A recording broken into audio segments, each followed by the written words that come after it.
New Amsterdam Radio, hanging there with Nicole Matarese. So we were talking this before we went live about Totally Tunular, which is a podcast. I listened to a couple episodes. What I like about it is that it's not just the new stuff, the old stuff, the deep cuts, the mainstream stuff, but all that mixed together. How that show come about? Yeah, so my friend James reached out to myself and a couple of friends last year in 2021. He actually texted me on my birthday, which was a really nice surprise to see on my birthday. I wasn't necessarily expecting it. He is working on an animated show himself called Underpowered, and I'll get to that in a little bit.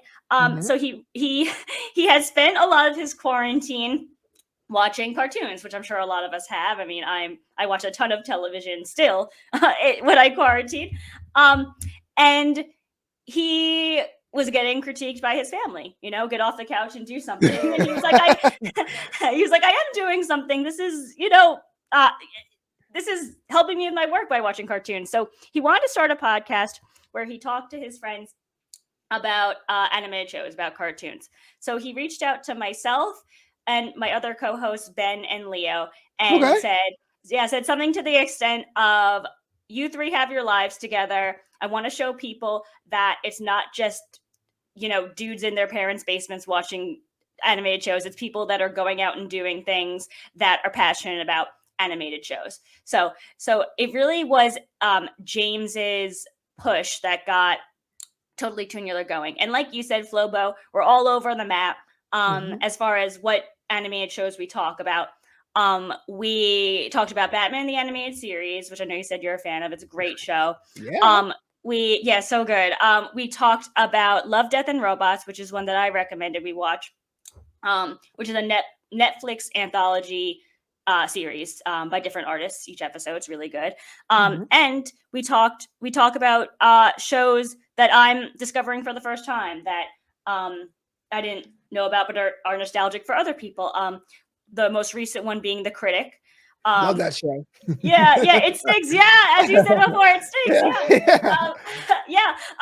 It's so good. And I was a little, young when it came out. It came out in the 90s, and I think I was not the target audience. So it kind of just fell off my radar. So I don't know if I would. Old Nicole? No. It was a little before my time, but it's okay. No, I am not calling you old. In fact, I am very excited. I am turning 30 next month, and I have to say, I love that I'm turning 30. I love, I'm very excited about it. So I am not meaning to say, that you're old. All I'm saying is that I don't think I would have seen The Critic otherwise, or rather I would have just missed it. And I'm really happy that people came on the show and showed me a show that they're passionate about. So it's been really great. So that's kind of the background of Totally Tunular. Yeah, make sure you check out Totally Tunular. It's pretty much a good show. But you had mentioned that you're looking forward to turning 30, which is something you don't usually hear, especially here on the West Coast. We're also image conscious. Like, why are you like, heck yeah, man, 30, bring it on? Yeah, it's funny. Ever since I was like in college, I've been excited for 30, which you're right. It is weird. Because I remember being in college and being like, what are 30-year-olds like? Like, I see like my peers and my professors are all like in their 40s and 50s, but like, where are the 30-year-olds? So I think it started with this like mystic, like, what's 30 like?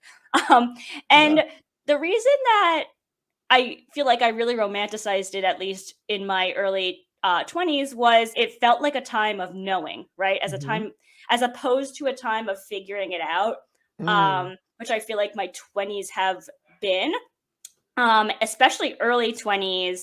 There's that Blink-182 lyric, nobody likes you when you're 23. It's just like, you feel like you're so confused in your life and you're like, what's my future look like? And I always felt like 30 would be like the beginning of certainty. Kind of isn't. It's like both. Yeah, I'm sure I kind of romanticize it more so than it really. I mean, not to say that 30 won't have its downfalls. Anytime will, but that was something to me that I was looking forward to, like a more, let's say, more certainty, like, figuring out. And I do feel like my 20s have been a lot of figuring it out what I want to do, which now I'm learning is not as limited as I once thought it could be. Like you said, I love the term a lot of slashes, and I'm going to totally adopt that. It's been great to have a lot of slashes and to come into 30 years old with a lot of slashes. It feels like a world of opportunity. Yeah, what did you think you wanted to do? What are you learning that you would like to lean into? Is that like a concerted difference, or is it kind of like a nuanced thing? Yeah, it is different. When I was a little kid, I wanted to be an actor. When I got to college, I wanted to be a screenwriter, and now on the verge of 30, I want to be an executive producer. Okay. And I do think that was a good kind of evolving of Mhm. understanding myself in the arts and what I'm passionate about in the arts. I I love being at all angles of development. I just love to see projects be made and to see projects, to be blunt.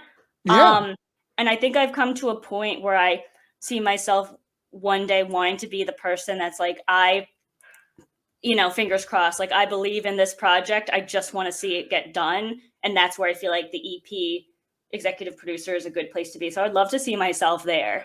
Right. Um, you know, Basically, getting the idea and saying, "I believe in this. I believe in you. I want to find the money. I guess acquire the yeah, funds." Yeah.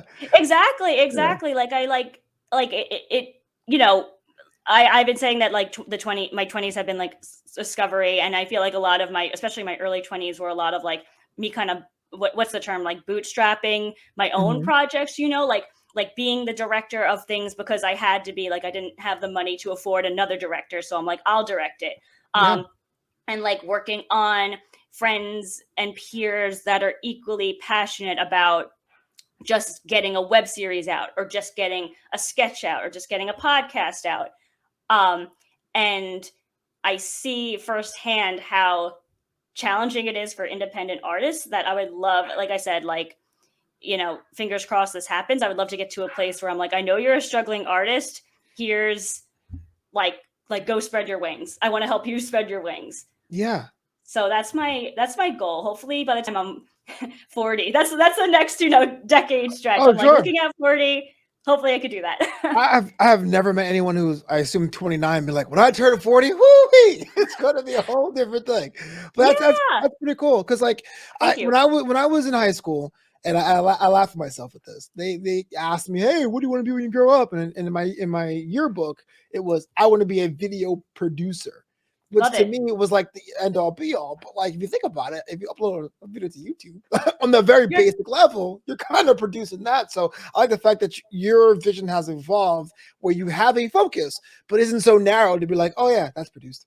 Dang, now what? So it can grow with you, which is pretty awesome. Yeah.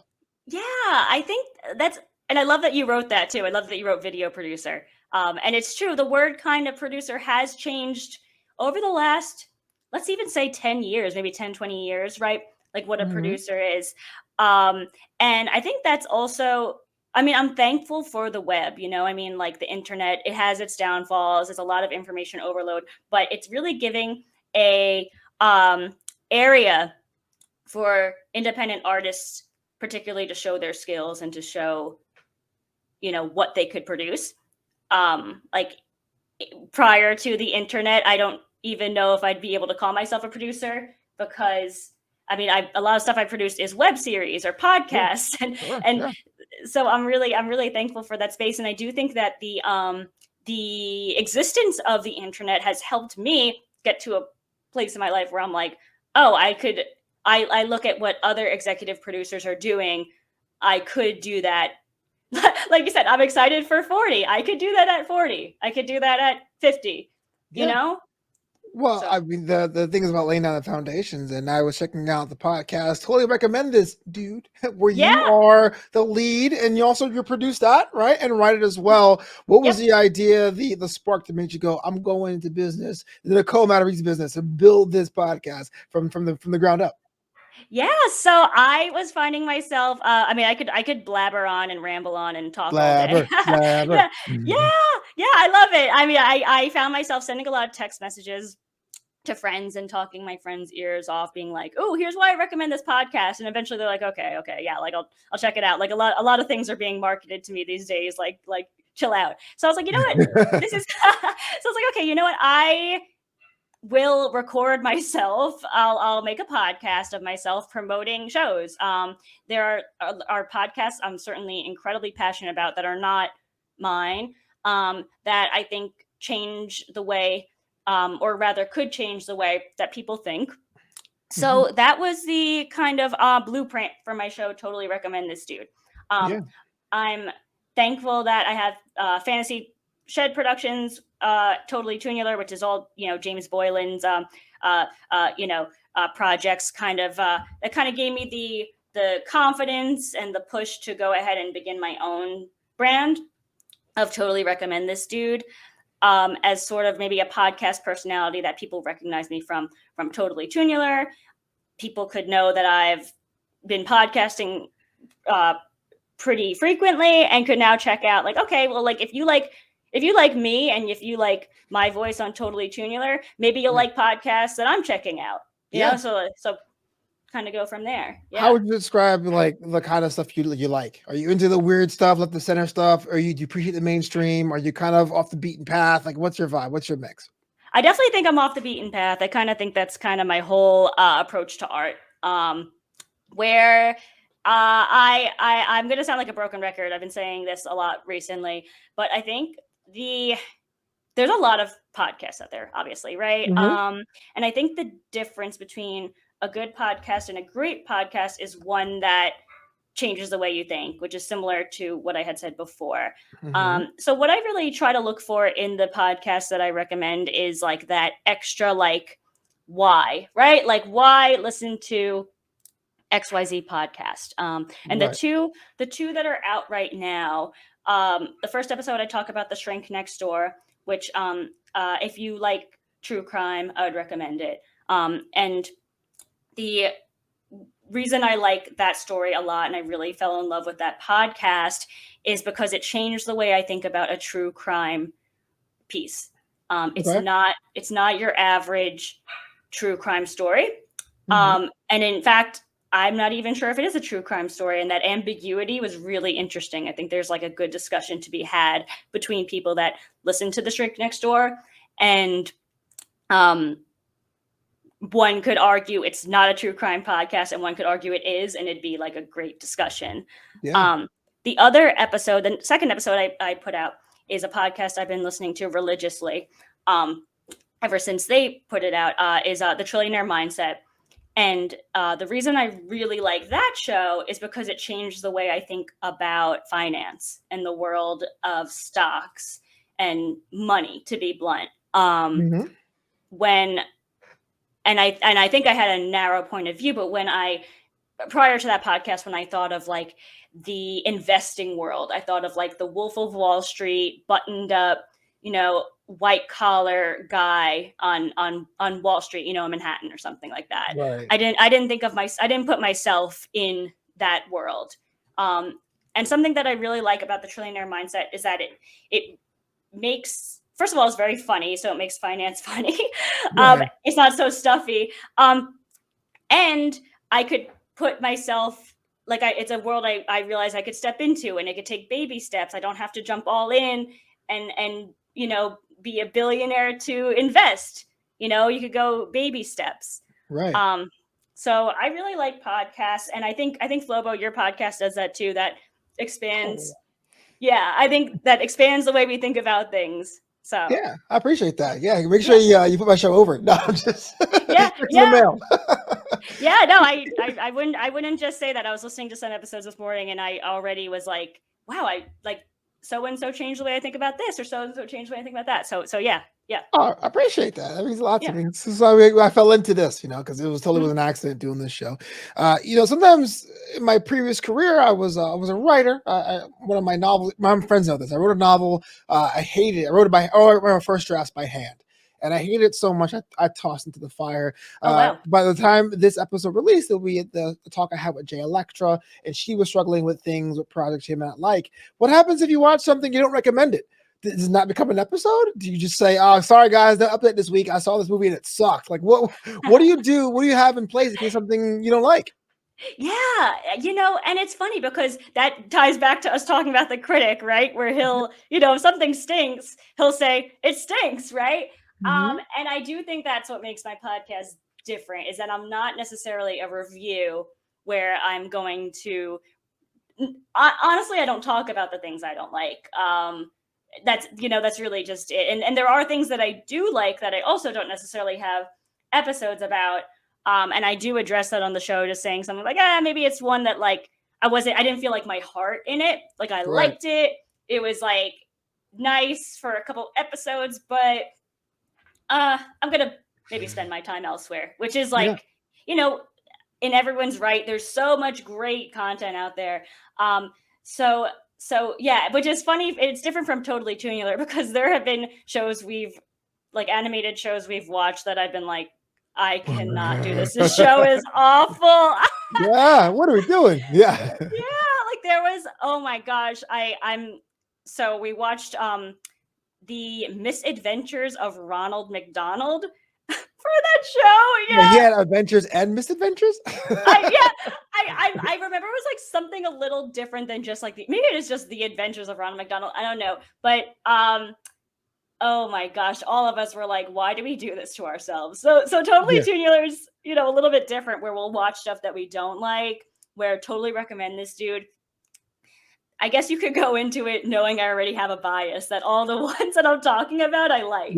Yeah, well, that's a So good thing. Positivity is actually something that's very underrated, whether or not yeah. it's in any kind of art form. As a comedian, there was a time where if you were too positive, you were like, "Oh, come on, man, the real world's like this." But now we're seeing it switch the other way. I can't watch the news anymore. I want to listen. I want to laugh at something. So it is kind of a thing. So yeah, I respect the heck out of that. If I know that I'm going to get a little bit of slice of sunshine. I have a similar show, not to compare, called Flobo on Netflix, where I talk about Netflix shows. And my thing is always, even shows that I personally hate, I always ask the question, who is this for? And I think even Mm. if I'm dunking on something, it's like, oh, by the way, your mom will love it. See you next week. You know what I mean? So I totally get that.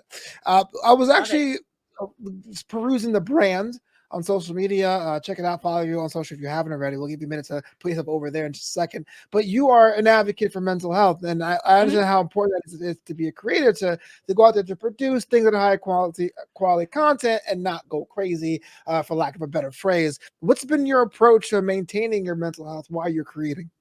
Yeah, so it's so important. Oh my gosh, like, and my mental health has been such a journey.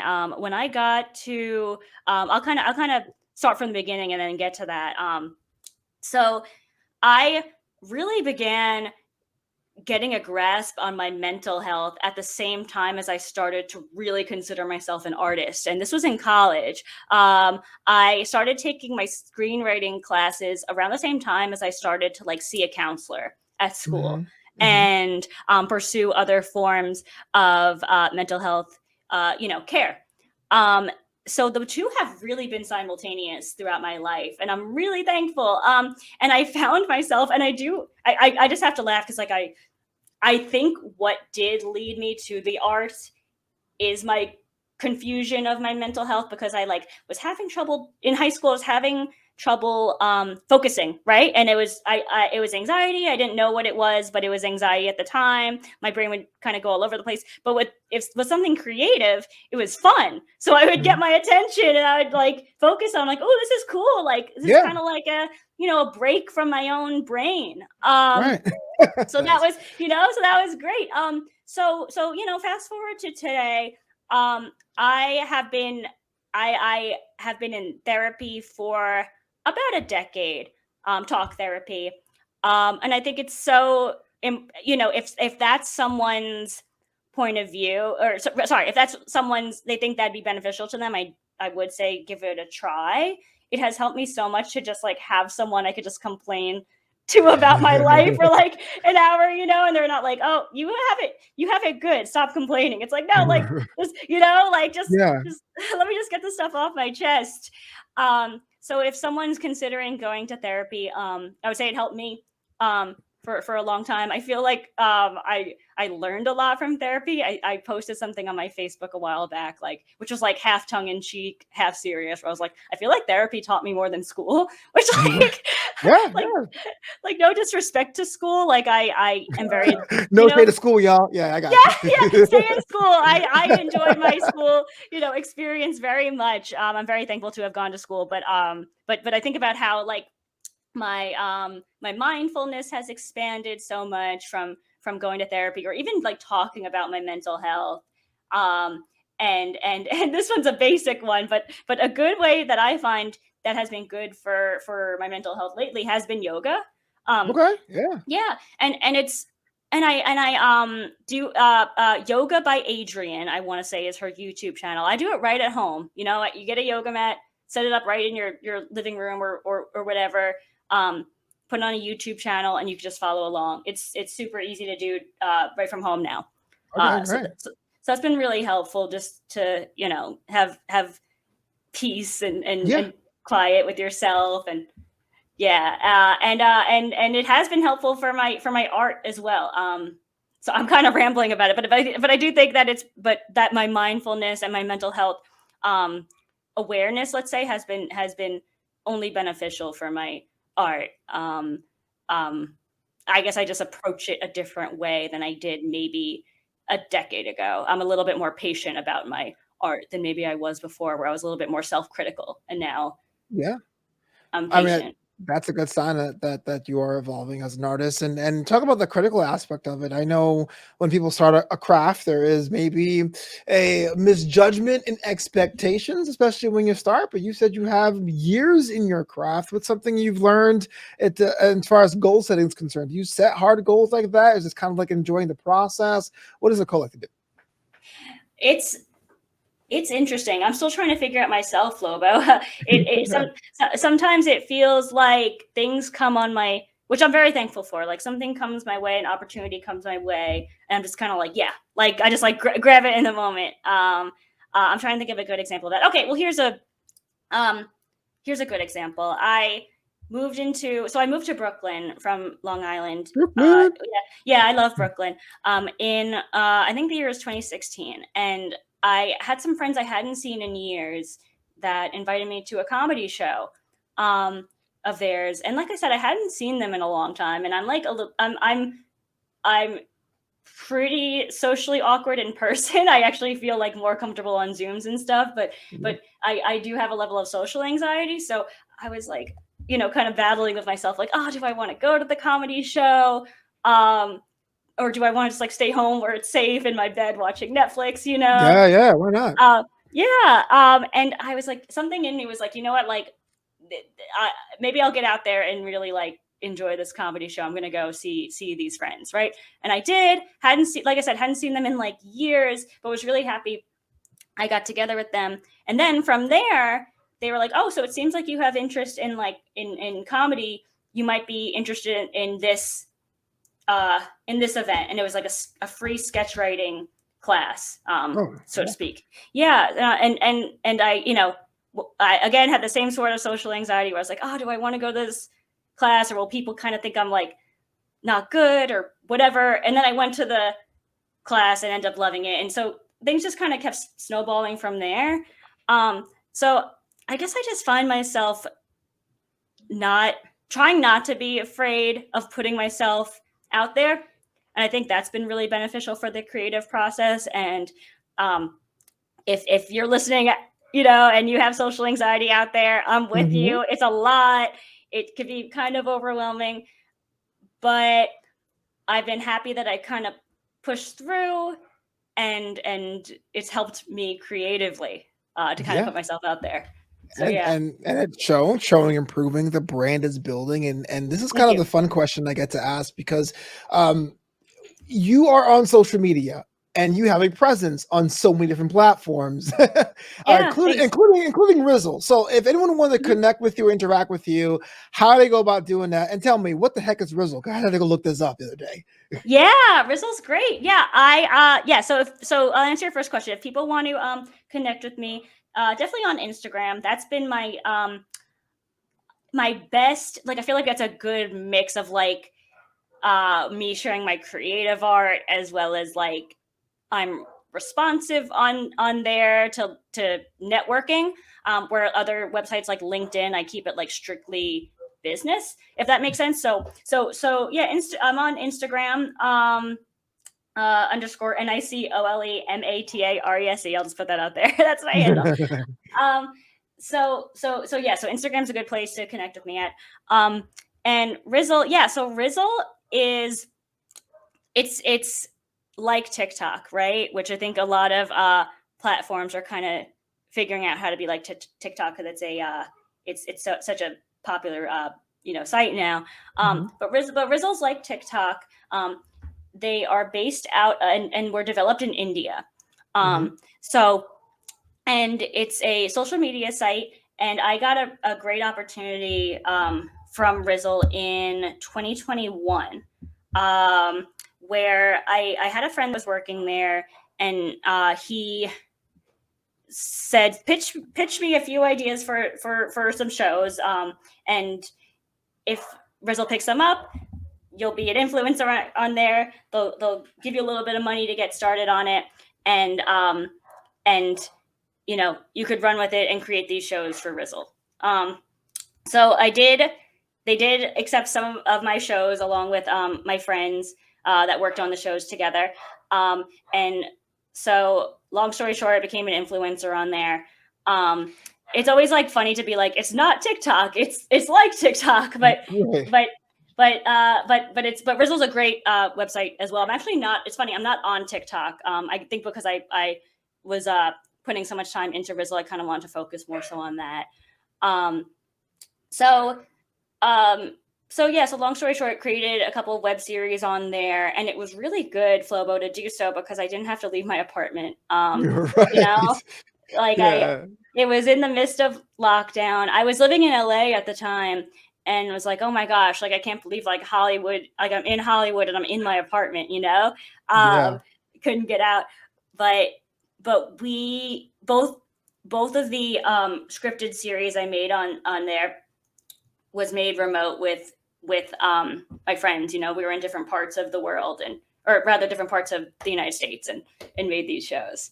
That's so cool. So yeah, thanks. Yeah, I was like, man, I never heard of this, but it's like millions of people on it. Like, I'm officially old. We were talking about that before about being old. I'm old because I was like, what's a Rizzle? But that's really cool to be an influencer on any platform. I know on LinkedIn it's called thought leadership or what have you, but having a following, not necessarily all of our goals are on that, but at some creative level, when you're an artist, you want some audience, right? You want some kind of like validation. And so we're props to you, right? 2021 is in the rearview mirror. 22, 23, 24. What does Nicole want to do? What does Nicole want to accomplish? Oh, that's a great question. What do I want to accomplish? I want to keep.